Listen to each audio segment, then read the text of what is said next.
Hi, this is Eric from Rohsler's Nursery. Right now we want to highlight some great native plants that are in our own garden that will be great for you, are also easy, more reliable.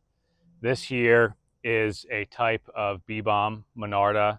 These are Monarda didyma hybrids. This one is Judith's Fancy Fuchsia, and it is one of the more reliable, taller varieties. This has been blooming for at least a month and a half now. What's great about Judith's Fancy Fuchsia, besides being very deer resistant, is you still do get some rebloom, these great button-like seed heads. They still have a strong texture and seed head for later.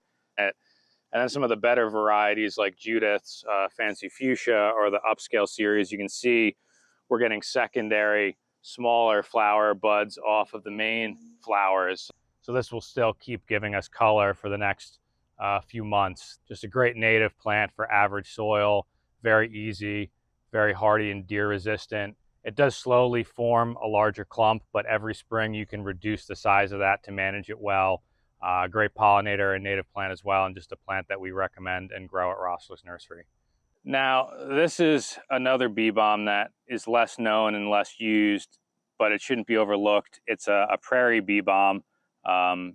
Sometimes they call it spotted bee balm because the flower has spots on it, but it's Monarda bradburiana. And this is a selection called Midnight Oil, as you can see. It blooms much earlier. It blooms in May, and you get this great foliage for later. This foliage will also get a great fall color. It'll turn a kind of wine color in the fall.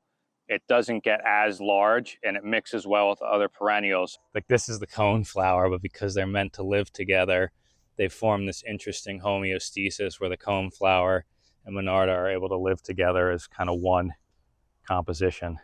So if you're looking for another bee balm for the earlier season perennial garden, this is a great one. So I want to introduce you to our native Joe Pye. This is a great native plant. It used to be Eutrochium. They moved it to Eutrochium. Regardless of what genus is in, it's a great late season pollinator plant.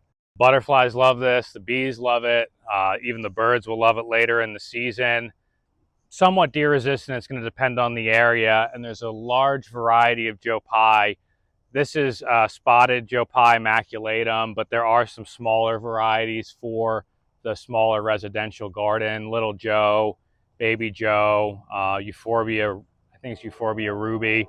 One other nice aspect of this plant is this will dry into a wonderful looking seed head, and it will keep its architecture even later into the garden season.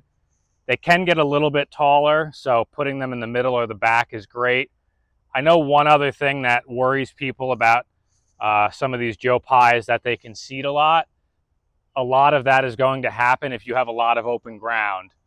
We do not have a lot of open ground in this garden. I've actually only had one seedling in the last 3 to 5 years. So don't be scared, cover ground, and you'll have a lot of success.